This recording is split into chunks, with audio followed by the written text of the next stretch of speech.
So, I think we're live now. Hopefully you can hear me and you can see me. My name is Kayla Cox. I am the owner of this channel, 6 Miles to Supper. And 6 Miles to Supper basically describes how I lost weight with intermittent fasting. I went down from 222 was my highest confirmed weight, which was obese, like a BMI of 35.8, down to a low confirmed weight of like 142, 7-day average. And then I've been maintaining it within about a 10-pound range of that since that time. So if you've got questions, please let me know in the chat and I will do my best to answer them. Please remember, I'm not a doctor or a nutritionist or a scientist or anything like that. I'm just someone who's been there, done that with weight loss, and I used to struggle from the time I was a kid with my weight. So yeah, so feel free to ask any questions and let's get started. So Teresa White, 791, she's here in the chat. Hey, Teresa, asks, you said you had said you were pre-diabetic, right? How did it work bringing your blood sugar down with eating 1 meal a day? Was it fast? Okay, so I was never pre-diabetic. Well, as far as I know, I was not. What you might have heard me talking about on one of the lives or something would have been back when I was pregnant with my third child. Like my fasting number was off by like 1, like it was like 90, and I think that was failing. So I failed the fasting portion of the glucose tolerance test. Like my numbers, my postprandial, like the post-drink numbers were fine. They were in range, but that fasting number was like 1 higher than normal. And so that was like, then they wanted me to track my blood sugar, and like it was, so it was like 3 times a day I was pricking my finger for the rest of that pregnancy. Well, most of the rest of that pregnancy I kind of quit towards the end, but because my numbers were always fine, and in fact that was why I quit tracking it, because oh my gosh, it stressed me out so much. I was so stressed with that third baby, but the midwife, like, because I would bring my numbers in and she was like, you're fine, like, why are you doing this? And I was like, well, they told me I had to. So but anyway, so I've never been pre-diabetic, so I can only tell you this, what I have heard other people commenting on the channel. I've heard from several people over the years who have said that their numbers did improve with weight loss mainly. So in other words, I don't know that it's going to be the fasting particularly that will do it, but generally when I've looked at the research, it looks like blood sugar numbers generally improved with weight loss, just weight loss in general. So, I'm not familiar with any really good research out there about OMAD really at all. Like, as far as, there haven't been a lot of studies done that are particularly showing OMAD and over a long period of time and all that. But the last part of your question, was it fast? I just want to emphasize this. The thing that really helped me on this weight loss journey, because again, I had always struggled with my weight and I was always in a really big hurry to lose weight. Back when I was struggling, like, I like when I was a kid, it was like, I just want to be done with this. I want to, I was on a diet, like what felt like all the time. And I was always in a rush. And then in 2015, I was still rushing. I really was in a big hurry. Like, it was funny because in 2014, I was, that's when I've had enough moment. And I felt like it was an emergency to lose weight, but I wasn't really doing anything to lose weight that first year. And then in 2015, I joined a gym. I was like, I've got to get this weight off, and I'm just gonna, like, I was really motivated to lose the weight, and I was in a really big hurry because I'd already kind of like wasted a year, is what it felt like. It's been a year and I haven't lost any weight. And so in 2015, I was just rushing. Like, I was lifting really heavy. I was pushing myself hard. I was like doing high intensity exercise, and I had in my mind, like, it's got to be fast. Like, I need to be losing 5 pounds a week, and I've got to lose this weight. And by the end of that year, I had only lost 15 pounds. And really what I had, like, but at one point of the year, I had lost about 20, but then I hurt my back. And so I just started to regain a little bit, plateaued for a really long time. And all that, so my point is, all that rushing didn't give me good results. And so at the end of that year, I was really close to just quitting. I was like, this is so frustrating, because at this point it was like almost 2 years since my I've had enough moment, and I was, no, I was not closer, what felt like being closer to my goal. I was still obese. I was just really frustrated. And so when I looked back at my results, I saw, like, when I was being consistent, I was losing about a pound a week.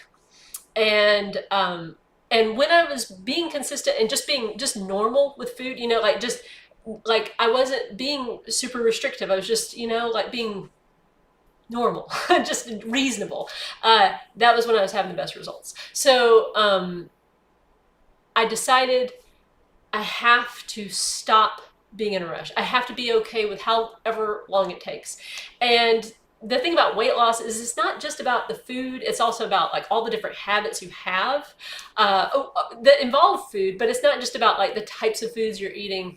I would argue it's not at all about the types of foods you're eating. It's the reasons you're eating, and how fast you're eating, and maybe whether you're aware of how full you're feeling, that kind of stuff. That's, I think, more important. So if you're trying to have results, instead of trying to go fast, go slow. Go slow to go fast. Like there's this great phrase, and it's one of my mantras, which is slow is smooth, and smooth is fast. And that's a Navy SEALs thing. I got it from like David Goggins a long time ago. I heard it. I was like, that. I love that phrase, because it is true. Like when I slowed down on the weight loss journey, that's when my results sped up. So like I slowed down in December, let's say, of 2015.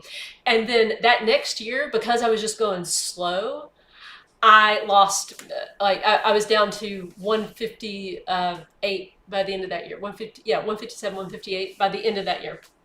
So I had much better results when I slowed down, because then I was just doing the stuff that I could commit to, that I felt that I enjoyed, and so my results were much better. So don't rush.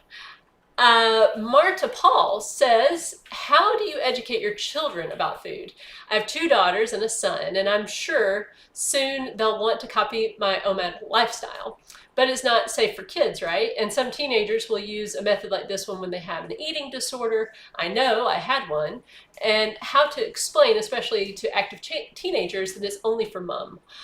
Greetings from Poland. Well, it's so cool that you're from Poland and that you watch these videos. So, okay, so this is one, when I first started losing weight, I was, let's see, 2015, my youngest was like 3, and now he's 13, almost 14. So I've given a lot of thought to that, like over the years. Like, I did think about, what if my kids copy me? Am I okay with that, or what? Like what should I do about it? Should I try to like stand in their way if they want to emulate me, or should I say, it's fine? And what the case for me was, like, my kids didn't want to do it at all. they love to like just eat. One thing I did do was I stopped, I mean, not really stopped, but we just didn't have a really strict structure with our eating anyway. Like, I know some families are very like regimented. We were not. Like, we would get up at different times, and we were homeschooling too. So it was like, I just wanted them to eat when they were hungry. Like I do feel like your body lets you know. And what I really wanted to foster above everything else was eat when you're actually hungry, stop eating when you're full. And if you do feel uncomfortably full, then learn for next time, like, that was a little bit too much. Like that was my hope, that would lead to, them, having a good relationship with food. And so, as far as the safety of, OMAD over, or like intermittent fasting, I do know this. I mean, like, again, it's not really well studied. Not many people do it anyway, and not many people do it consistently over a long period of time. But like, as far as fasting, the idea of like breakfast being like this big meal of the day and all that. That's a relatively kind of new emphasis that what was it like? It wasn't too long ago in human history that like it was like, oh, breakfast is the most important part of the day and we've got to like have a bunch of food at breakfast. A lot of people would kind of wait until a little bit later in the day and then eat and then then have a meal. So some of it is more of a cultural thing. um, and I mean, breakfast breakfast cereal was like a marketed product, to get people to eat. Anyway, but the point is, I think it's important for kids to have an important, or sorry, just a healthy relationship with food, like not over relying on it for entertainment or numbing out of feelings. That those are obviously bad. But then like I want to tread carefully here because, like you said, you had an eating disorder, and that is certainly something to absolutely avoid. But then I do think there is a lot of flexibility in what is normal eating. Like what is ordered eating. Like if we're going to have a discussion about that, I'm not sure how would we decide what is normal, because I think there's a lot of variety between human beings. Like some people, they really like to eat first thing in the morning, like that they are hungry in the morning, and then other people, they don't really get hungry till about lunch. And so I think that the right thing is to obey your hunger cues from your own body, which that can be a little bit confusing if you also kind of have wrapped up in there, oh, I'm feeling hungry, but actually what you're feeling is you're stressed, and food helps you to feel less stressed, and so emotion can kind of mess with all that. But I think if your weight is in a good place, and if food is not like if you're not putting too much energy into your food, like too much what would that be, undue concern and things like that, just obsessing, like that's not good either. So just a good happy medium. um, I think that is how I would approach it. That's how I have approached it. And so yeah, and certainly, I mean, like now I have an adult child. I mean, like my son has moved out and he's on his own, and so I mean, I certainly think OMAD fine for adults, but as they're growing, I think it would be less about OMAD and more about the actual calorie consumption that they're doing. So, if they're not consuming enough calories, obviously developmentally that would be bad. But then there are also kids who are morbidly obese, and so and that's not good either. So yeah, so best of luck. Every kid is different, and every parenting situation is different. So hopefully that helps you. Helen Murphy, 6927, who's here on live. Hello, Helen. Would you recommend black coffee as opposed to coffee and cream during the fasting window? The cream coffee spikes my sugar levels and makes me hungry. Helen from Ireland. Well, I mean, do whatever you prefer, obviously. I don't like black coffee at all. I hate it, quite frankly. It's gross to me. I love coffee with cream. I love it. It's just my favorite. And so that's how I do my coffee. Is I've had coffee with half and half the entire time. So when I was in weight loss mode, when I've been in maintenance, I always have my coffee with half and half in the fasting window, however many times I want. During Lent, I do limit it to twice during the fasting window. That's the only time of year where I do that. But otherwise, it usually is 2 cups. Sometimes it's 3. How many are we doing right now, Jay? Sorry, I was kidding. How many cups are we having? Okay, so 3. apparently Sorry, right now we're having like 3. Sorry. So Jay is in here. That's my husband. He's in the chat, moderating chat and everything. So if you see links being posted, you're like, how are her hands moving up here, but she's not posting these links? It's him. So thank you, Jay, for moderating. So right now we're drinking about 3 cups a day. I lose track, which is another reason why OMAD works so well for me. Is I lose track during the day of like how much I've eaten, like how many times I've eaten. I love to eat, and so for me, it's like I'm always up for food. That's my normal kind of mode of being. So it works well for me. So, but certainly, Helen, if you love black coffee and that works for you, then I'd say go for it. I mean, there are calories in coffee with cream, so that you're more ahead of the game if you have it just black. So, all right, Persephone says, hi there, I have heard that in order to lose weight, we must track calories. I hate doing this. I have lost and kept off weight with OMAD. I am now not losing any more weight. I feel I need to tweak something to get the scale moving. What actions did you take when you saw the scale was no longer moving? I would like to lose 20 more pounds. Okay, so you didn't share where you're currently at with your weight. So my advice kind of varies depending on where your weight actually is. Because sometimes women will get into like a normal BMI and then they want to lose 20 more pounds, so they're like right on the edge of like underweight. They want to be almost underweight. And that's not where I want to be. Like I found, like I felt really good once I got down to like 158. That was the first time I stopped losing weight. Actually, 158. I was like, I feel great here. I'm gonna stop. I'm gonna see how the holidays go. Like, am I gonna start regaining weight just because the holidays are around, or like, can I maintain here? And so I maintained for about a year before I started this YouTube channel. And then when I started the YouTube channel, I was like, oh, I'm still a couple of pounds overweight. And so I decided like I want to at least get down into the normal BMI. I ended up losing down to like 142. So that point at which I would be in the normal BMI zone is like 154 or below. And so I didn't notice at all any difference between 158. So when I was maintaining that first time, it was like between 158 and 163, and then I didn't notice any difference in how I felt or anything like that.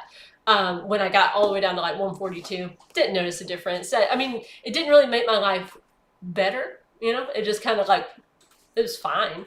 And maybe it has made fasting. I have noticed I've been a little bit more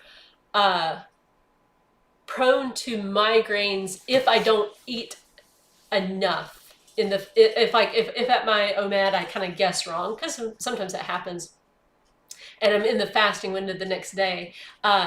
If I undershot it, sometimes a migraine will start to happen, a visual migraine, and that only started happening when I was at a lower weight. It never happened when I was up in the 150s, high 150s. So the first thing I would assess would be why, like, is it important to lose the 20 pounds? Like, is that a good goal? And maybe you have really good reasons. Or maybe you're like, and it could be that you are, like maybe you're at a point where it is true. Like, it would be ideal if you could lose 20 more pounds. So that'd be the first thing. If that's the case, and you really like, yes, I really do need to lose 20 more pounds. Couple of things you can do. So you're already at OMAD. I don't like the idea of going anything more than OMAD. In other words, like, some people will start to say, oh, like, I remember one person I had heard did like one meal every other day. I thought, no, I'm just not, I'm not going to do that. I would rather be at a higher weight than do something like that. It was important for me to have at least one meal a day with my family. Like, family supper is important to me, and I wanted to have that time with my family and eat whatever they're eating. And so OMAD works for me in that way.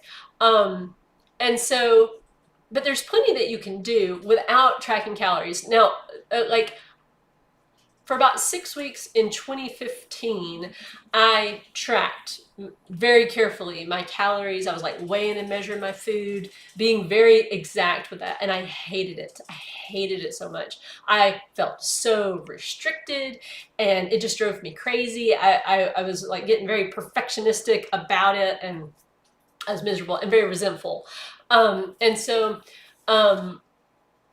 What I learned from that experience, because I did learn something, which is calories just add up really, really fast. Like, the stuff that I like has a lot of calories. So then I knew, like, okay, if the scale's not moving down, it just means I'm eating a little bit too much. And so I felt like I could just do it by feel. So for me, my goal when I'm trying to lose weight was I want to feel hungry at some point before my meal comes. Okay, so like after the meal is over, I want to feel good and full. Okay, I don't want to feel overly full. I just want to feel satisfied, and that takes practice. It takes a lot of practice to learn how to stop at the right time. But then, like when I go to bed, I do not want to feel hungry. Okay, like that's not enough food. When I wake up, I really don't want to feel hungry. If I wake up and I'm like, man, I'd really like some breakfast, I'm like, that I didn't eat enough at my OMAD. But if I'm feeling hungry, starting to feel hunger, I would say around, probably around in the afternoon, 1 or 2 o'clock, I'm starting to like, okay, yeah, I could always eat. Okay. But it's like, yeah. And then by my OMAD, I feel like good and hungry, not overly so. Okay. Like, not like I can only think about food right now, but just like I'm ready to eat, that kind of thing. That is where I find I do have success with weight loss. So the scale will move down if those things are true. If I'm always feeling fine, like I'm always like, oh, like I don't really care if I eat right now, that means I'm in a energy balance or surplus, which means the scale's going up. So so just doing it by feel. You don't have to count calories. I think tweaking things like in the way of just saying, really, I mean, I know this is kind of squishy advice, but just like whatever you're normally eating at that point that you're normally stopping, try to just stop a couple of bites before that. I don't know if that helps you, but like what I mean is, that sensation that you normally feel like, okay, it's time to stop. Try to like back that up by just a bite or two, and see how you feel, and just keep backing it off until you get to that point where you are feeling some hunger. And so, but then the other thing to consider is, are you willing to permanently eat less food? Is kind of the thing. Like, you will get to a point where like this amount that you're eating, it will only take you this far, right? And so are you willing to eat less food on a consistent basis from now on? Like, for me, I would rather maintain a little bit higher and have more food, frankly. I mean, I know that sounds probably, I don't know, undisciplined or whatever, but for me, that there came a point where I was like, okay, this is the minimum. I don't want to eat less food than this every day. So yeah, you can also, I mean, as far as burning calories, move more, fidget around more. There's non-exercise, what's it called? NEAT. Now I can't think of what that stands for, but basically all the fidgeting that you do, that burns calories. So just move a little more, eat a little less, and see if that gets things going. It doesn't need to be a huge change. So Anne can fly. Hey, Anne. Thanks for joining here on the live. Did you start off walking 6 miles on day one? No. Or did you gradually build up to it? How long did it take for you to start feeling better in your body from the exercise, like endorphins and more energy? Okay, so back in March of 2014, that's when I've had enough moment. And I was like, I was tagged in a Facebook photo or several Facebook photos, and I was very embarrassed. And it's like just kind of a low moment in my life. I thought my kids would be better off without me. I mean, these were not good thoughts I was having. And so that year I was like, I've got to get more active, and I was not consistent at all. I mean, we moved that year down to Florida, and there were times I would go out and I would run 3 miles and then I would not do anything for a long time. I had like plantar fasciitis, which is like your arch feels like it's on fire and ripping apart, and it was very very painful. And so I would sometimes I would jog, and sometimes I'd be like halfway uh, consistent for a week or two, and then I'd quit, and then I was like sedentary. And um, so at the end of that year, I got a Fitbit. I bought myself a Fitbit for Christmas because I do the Christmas shopping in our family, and we were broke at that point. We had moved, and my husband was getting started in real estate, and we really didn't have a lot of money, and so it felt like a big luxury to me to buy that for myself. But I was like, this is for my health. Like I just felt like I needed some sort of tool, and it was a hugely wonderful purchase for myself. Like that thing was a wake up call. It gave me a great gift, which was a little bit of self awareness. So when I got the Fitbit, I thought, oh, that 10,000 step thing, I do that without even trying. Like that's how active I thought I was. I was chasing around my kids, like I had 3 kids under, let's see, Ezra would have been how old at that point? 2006. He would have been like 8. Had an 8-year-old, like maybe a 5-year-old, and a 3-year-old. And so I thought I'm super active. And so I put on my Fitbit, and like the first day I only had like 1,000 steps. I was like, well, that can't be right. I was like, well, it wasn't the whole day. So I thought, but I'm not going to change anything I'm doing. Like I'm active. And so I wore that Fitbit, and I was only getting like a couple thousand steps, maybe 3,000 steps. And I realized, okay, I'm sedentary. Like that's at least part of the puzzle here. Like I am so not self-aware that I didn't realize I was sedentary. I thought I was super active. And so that was good. I was good about wearing my Fitbit. And then in February of that year, my sister-in-law was like, hey, she was going to Gold's Gym, and she was like, I can give you a 7-day free pass or whatever.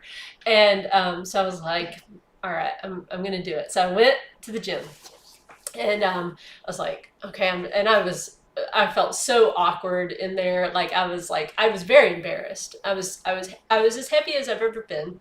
I was as heavy then at that point as I was when I was full term with my first baby. And so I was like, just, feeling awkward and everything. And then I went several days, and then that's when I got on the scale for the first time in years. And then that was another like eye-opening moment of like, oh, you have no clue where you're at. Like you're so self-unaware. Because I thought maybe I was like maybe 180, 185, like maybe I've gotten that far up. No, I was 222 pounds. So that was like, 40 pounds, that's a pretty big swing to be unaware of. Um, so, so I got more active was the point. Like that was the point at which I really did start to get more active. Um, I would do the CrossFit workout of the day. And I was huffing and puffing by the end of it. It was a lot. And I did see from that kind of intense exercise, like it did make me feel better. Um, that doesn't mean that I was like, there's this weird thing, like you can experience that, ooh, that was nice, that rush of endorphins, and then you still won't be consistent with it. But I did start to note, and that is the thing that is helpful if you will start to really pay attention to like how you feel afterwards, not how do you feel before. Because if you pay too much attention to that, you just won't do it. That's where commitment can really help you. If you're like, I am going to do this, like no excuses, I'm doing this. So once I hurt my back, so when I was doing the CrossFit, I found I loved powerlifting. I was like, this is amazing. Lifting heavy weights, I loved it so much. Deadlifts were my absolute favorite lift. It's still my favorite. Although when I was doing a deadlift, it was maybe July of that year.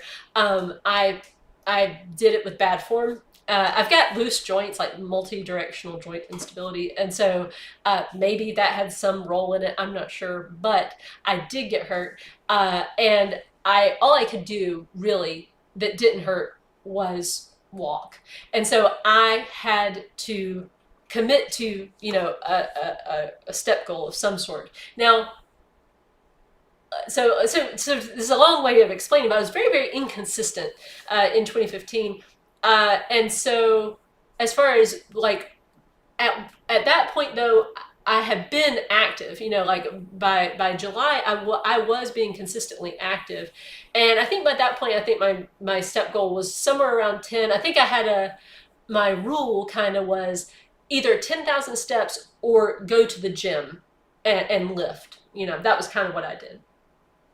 And so then but even then, even like so towards the end of 2015, I was still like, I was still obese. I was over 200 pounds still at that point. I was 205 or so, and I was just like, I would still need to take breaks. I was carrying around more weight, and so I would sit down. I would let myself have breaks when I needed them. So yeah, and focusing on that feel good factor, like certainly when I look back in 2014, I was in a funk. Ooh, I was in a funk. And probably before that too. And I took as many steps as possible to get myself out of that funk. So playing good upbeat music. I Googled like how do you get out of a funk? And one of the things it said was you can actually get in a better mood if you just listen to music, peppy music. Like it does work. Like, and I'm not talking about treating major depression or anything. I'm just talking about like if you're in a funk, if you're just kind of like low energy and not motivated at all, that helps. Like I made a playlist called Get Happy, and I picked out happy songs, like just, and it still exists to this day on Spotify. But and I still listen to it from time to time.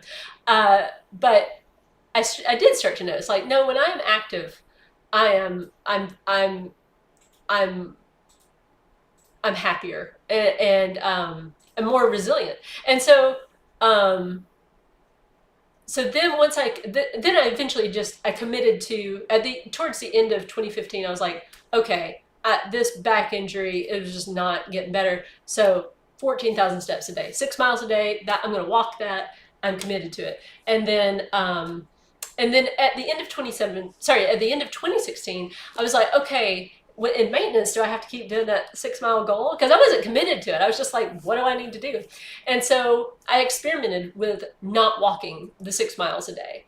And what I found was I got grumpy. I was grumpy. And so I was like, okay, so I need to walk those miles. And so I let myself have a day off these days. And this has been since 2019. I take off Sundays from my step goal. So I've got one day off, but then the rest of the days I'm getting my steps in, and I've been consistent with that. There was a period of time back when my dad was really bad, back in 2014, and around the time he died too.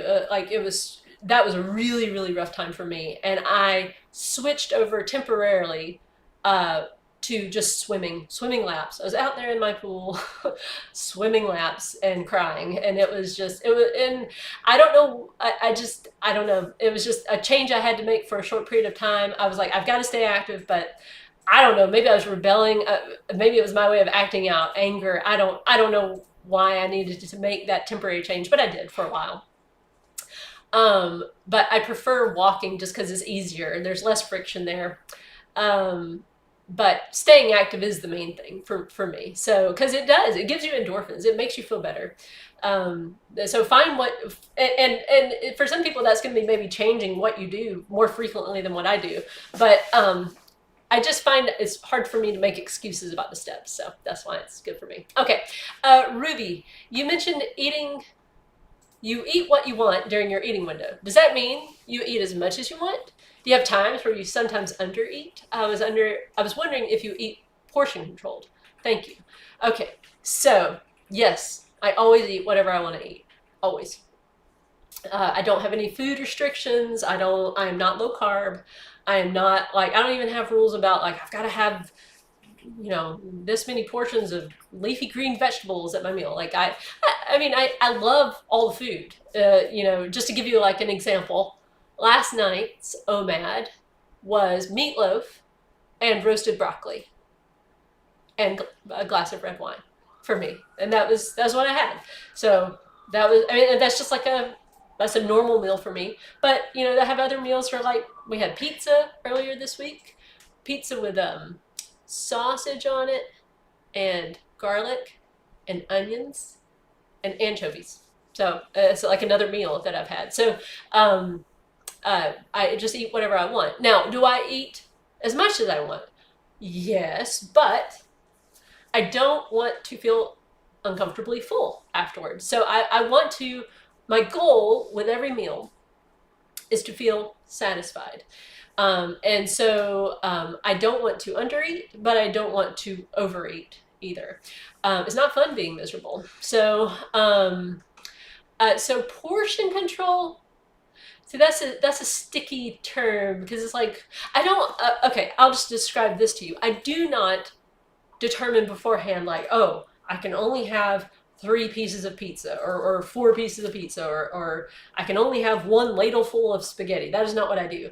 I put food on my plate. And if it's a meal that I've had a lot, I pretty much know, like, for example, the pizza, I'm going to have half that pizza. I mean, it's a homemade pizza, but like I know, like my husband and I share one, and I consistently will eat half that pizza, and sometimes I'll have a little dessert after that too. It kind of depends on the toppings because it depends if there's a lot of meat on there, it's a lot more satiating, and if there's no meat at all, it's less so.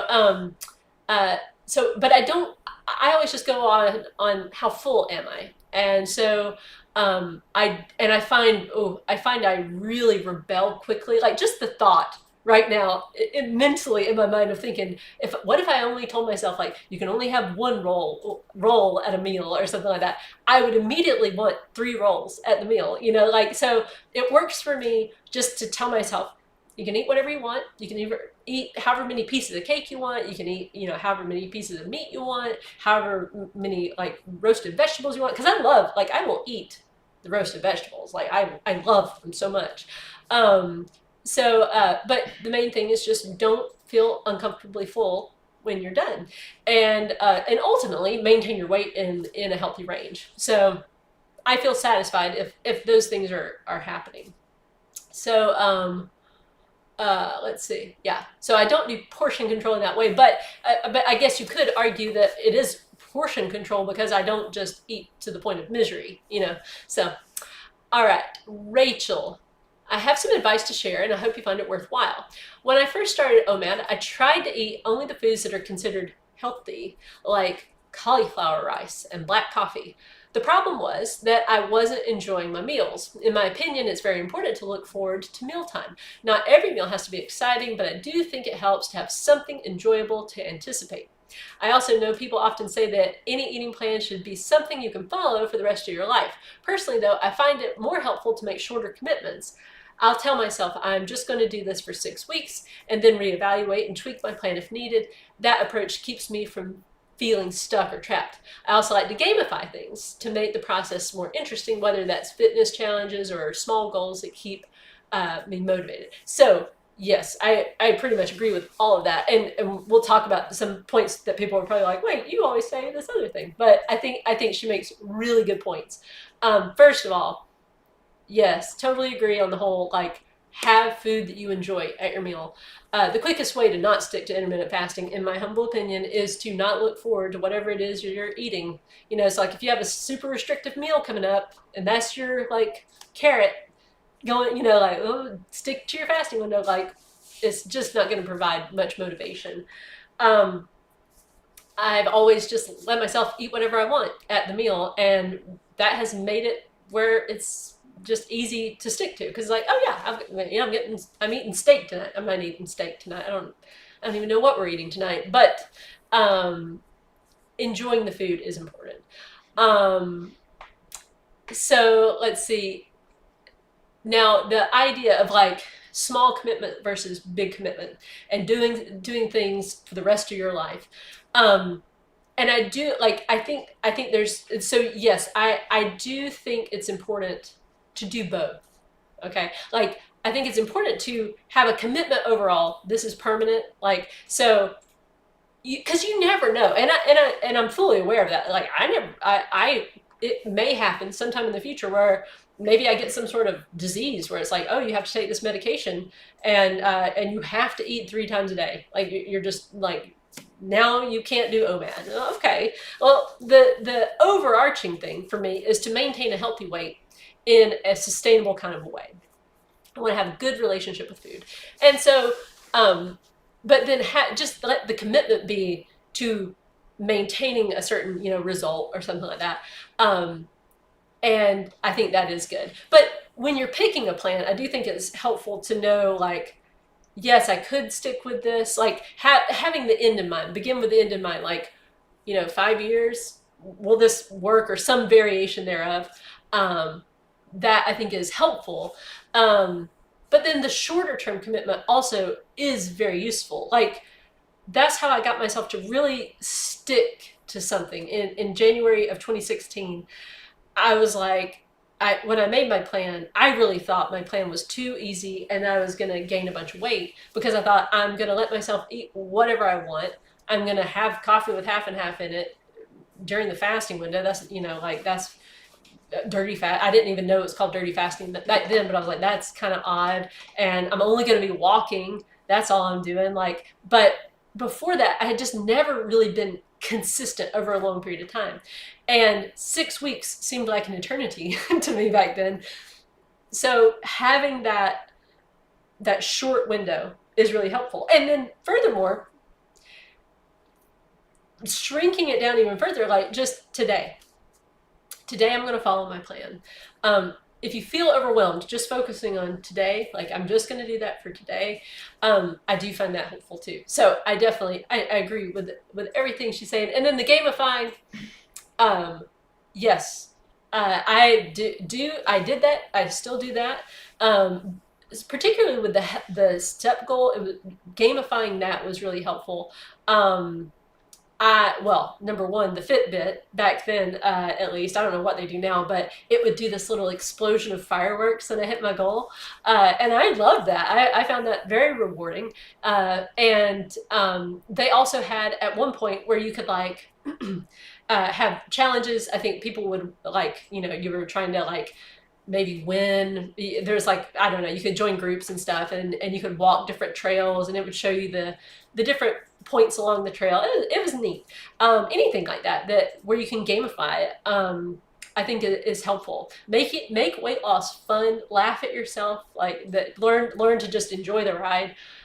Those things do help. It gets too serious, or at least I like back when I was a kid. I had just so much, and even young, being a teen and stuff, and into my 20s and even really into my 30s, being so upset, like I would get so upset about my weight. I would cry, like I would so many times I would cry about my weight and be so embarrassed about my weight and be so upset with myself if I ever fell off the plan or gained weight, just like there was so much negative emotion tied to all that. But this go around, just learning to accept that I'm not perfect, that I'm human, I'm funny human. I tried to just laugh at myself when I realized, like, oh, you're doing that thing again, like when I'm writing a weight loss book, that's when usually my weight is the highest because it's just like I am stressed out and I'm eating too fast and I am like, and I'm sort of like self-sabotaging, and so, but I've learned to just laugh at that and realize like, oh, you're just doing that thing again. So, and then just getting it back under control. It's fun. Let's see. I know, no, let's see. Hannah, when you are done eating OMAD, do you sometimes find it difficult to get up from the table? I sometimes admit to wanting more food. Okay, so I'm assuming what you mean by it's difficult to get up from the table. It's not because I've eaten so much that it's physically hard to pull myself up from the table, but just it's like, oh, I still want more to eat. I don't. Well, okay, so here's what helped me because one thing that did help me at one point was because I was really trying to get that calibrated. Like, am I full? Am I not full? Where am I? Do I want seconds? Do I not? I found it helpful for a while there to stand up from the table because when I was just sitting, I didn't have a good, I don't know, a good read on that. Like, am I full right now, or am I not? And so I would get up from the table. I'd like, maybe go get some more water in my glass, or go to the bathroom. Just something to get up and move. And then I allowed myself, like, if I'm still hungry, I'll sit back down and eat some more. But a lot of times, what I found was like, no, once I physically stood up, I was full, and so it was just a process of learning and just experimenting with that. Um, and then, but if you find, I mean, like, you want to, it's important to figure out that point for yourself and to make sure you're giving yourself enough food. Like, you don't want to be under eating consistently. Like, that is like, if you, and what I mean by that, I understand, like, technically you're under eating if you want to lose weight. Like, you're not consuming enough calories and your body has to tap into the fat stores. That's how it works. But you want to be feeling good too. Like, you want to be in a deficit but have good energy, no headaches, no lethargy, nothing like that. Just feeling good and be in a deficit. So you want the scale to be trending down, but your energy to be up. And that takes practice to find that spot. So just be okay with it. Like, I would say, uh, don't rush the process. Just, you're gonna have times, and stand up from the table, and like, you can give yourself like a time limit. Like, okay, because I feel like I'm sometimes hesitant to get up because I'm not really sure. Like, just say, okay, like, if I'm still, like, if I find within the hour I'm hungry, I'm gonna eat a bit more food, and just whatever will help you with the calibration process, really. Everybody's a little bit different on that front. Like, what works for them, what doesn't work for them. So just experiment, see what works for you. Let's see. Next question. Kathy says, "Am I understanding this correctly? You took off your weight and are keeping it off with the very same protocol. One meal a day, Monday through Friday, 2 meals on Saturday, and a day off on Sunday. Same exact protocol." Okay, so there are slight. She is correct on my current plan. That is what I do. But there's some nuance there as far as what did I do to actually get the weight off in the beginning versus maintenance and all that. So, okay, so the bulk of my weight, so from 205 down to 158, that plan was, well, really all the way down to 142. That plan was walk 6 miles a day. That was 7 days a week. Intermittent fasting 6 days a week. Although I got to OMAD in April of 2016. So for the most part, it was OMAD. Cheat day on Sunday always, and I just weigh every day. So and eat whatever I want at my meals, and coffee with half and half whenever I want it during the fasting window. Okay, so those are my rules. That is what got me to those places. But from November 2016 till I think September of 2017, that's when I started this channel, I was in maintenance, and I was very loosey-goosey. Like I mentioned earlier, I didn't walk always. It was just through the process of experimentation where I realized, like, yeah, I need to walk because I get grumpy. And pessimistic, like, which I guess that kind of goes together. But so it helped me to feel better, to stay active. But as far as like intermittent fasting during that time, I generally fasted for some portion of the day. But it wasn't always OMAD during that time. I enjoy OMAD, but it was just like I was really looking to see like, what can I get away with exactly? Like how much structure do I need in order to maintain? And what I found was, man, it was very easy to maintain at that higher weight. Like it was just like I could be, not fasting and sometimes fasting and it just, walking, sometimes not walking. Didn't need to be super disciplined. Um, and then, so I got down to like 142, and then I was like, okay, it's time to maintain. And so then, since that time, that was late 2018, 2019. I tend to, at the beginning of each year, I look back at my results for the previous year. I try to decide on a year by year basis, like, what do I want my rules to be? Like, do I need to change anything? Is there anything I'm resenting? That's the big one for me. Am I feeling resentful? And I saw in 2019, I was like, I'm feeling slightly resentful of the steps 7 days a week. I was like, I feel like I would like a day off from steps. And so I implemented that. And it's not that I won't ever go for a walk on Sundays, but it's just a day off, which I find helpful.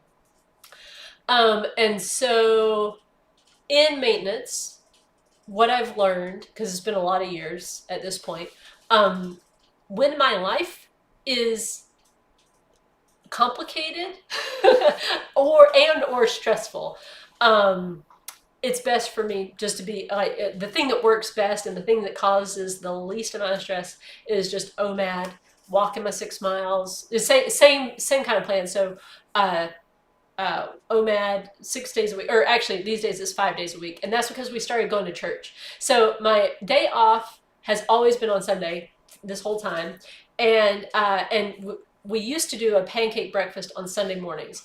Well, we joined the Orthodox Church, and you fast for communion so on Sunday mornings. So we couldn't do our pancake thing on Sunday, so we moved it to Saturday, which meant I still wanted to do the pancake breakfast. So I was like, okay, well, I guess we're going to figure out what I'm going to do on Saturdays now. And what I landed on was just doing 2MAD. So just I have breakfast and supper on Saturdays. I've been doing that for what, like 4 years now? Let's see, how long? It was 2021 when we started going to church, so 4 years. So yeah, so that's five years. Oh, it's 2026 right now. So I've lost a couple of years in my brain, I think. So yeah, so that is my protocol these days. All right. Mirren says, hi, do you have any tips on keeping it focused through working hours? Ooh. I don't really have the actual hunger problem waiting till afternoon OMAD meal, just the willpower and mental clarity and vigor issue when it comes to sitting through the computer work at the home office, and chores to some degree, but walking tasks are better as I can just let the body do the work. I drink black coffee. I might try adding some sugar, but hesitate because I do like plain black and I don't want to create the adding sugar habit as it might snowball. But adding a small or healthy snack could be even worse in that. Okay, so it is a thing. I mean, I do some like quite a bit of computer work, and that's been a bit of a change, like in the past, I would say over the past year or so. I'm at the computer more, and so I've definitely seen that, like the issue of staying focused. I think I have a bit of ADHD, and so I got a walking pad, which I'm going to do a video about that pretty soon, like an update video. But about 9 months ago, I got a walking pad and a standing desk. So this back here, this is it will lift up and down. And then underneath it, I have a Spirax walking pad.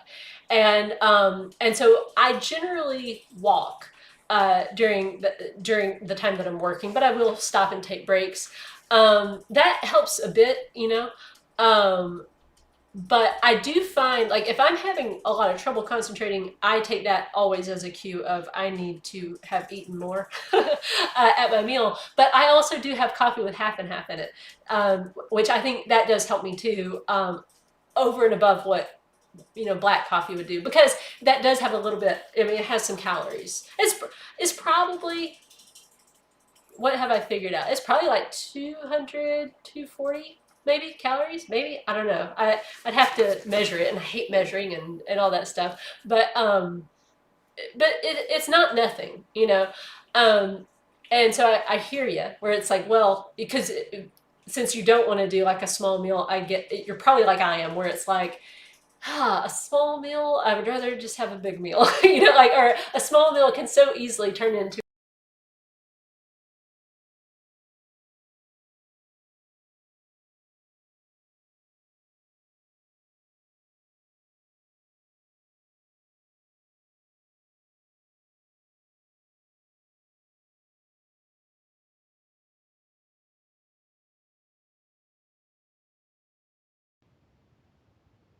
like my that part of me hurts, like that shoulder is, for whatever reason, it's always a pain point. um but yeah, I think that's the best advice I have, is just to move when you can. I know not everybody has like a setup, or like, or you maybe just don't like that, and it does, like, depending on the kind of work that you're doing. I do find if I am having to like really concentrate on something, if the task before me is really really complicated, or something really new that I'm doing, uh, I like to sit for that. So it's not a cure-all, like, and plus there's only so far you can walk. I mean, I guess there are some people out there maybe that walk the whole workday, but I don't do that. I by 6 miles, I'm done. Um, so yeah, you know, I would say you could experiment. I mean, I like, maybe just a little cream, a little bit of half and half. I don't know, like, if it might help you, and then it wouldn't be added sugar. I don't. I mean, I have no problem with sugar. There was a study done a while back. I bring this up kind of halfway jokingly, because so many studies are just complete ridiculousness, and it doesn't really tell you anything, but they make it seem like a big deal. But there was a study done a while back that showed that coffee drinkers that put sugar in their coffee lived longer than those who drank it black. So there you go. If you're just feeling guilty about adding sugar, and maybe you like it, then I would say maybe just add the sugar. Don't worry about it. But yeah, it's a tough one. But I would say you do want to be feeling good though. So experiment and see. Try different things. Try different little strategies. Can you? Let's see. Can you listen to music? I find that helps me too. Like, so not. It depends on the type of task. There are certain tasks that I'm doing, things that I'm doing. I can listen to like music that has lyrics, some good 80s rock, some Rush or something like that. Other times though, I need classical. And I even like, what's that drum, the thing that Chris likes, drum, sorry, a friend of ours introduced us to drums and bass, I think this what it's called. And I like even that, like, just this kind of like, it's music that kind of helps me focus. Again, because I think I have a little bit of ADHD. But all right, hopefully that helps you. But yeah, just keep experimenting. That's the thing with all the weight loss stuff and the maintenance stuff. You have to keep experimenting. Track your results. I find daily weighing and keeping track of the 7-day average is very helpful. If you want a free spreadsheet, I don't ask for your email or anything. You can get that on 6milestosupper.com/freebies. You can also check out my book, The Laid Back Guide to Intermittent Fasting, which is a book I wrote about the laid back way I practice intermittent fasting. And you can get it on Amazon and a bunch of other places. And that beep means that we're out of time. It's time for me to go say the rosary. So thank you guys so much for joining me. I hope that you enjoyed it, and I'll see you next week. Goodbye.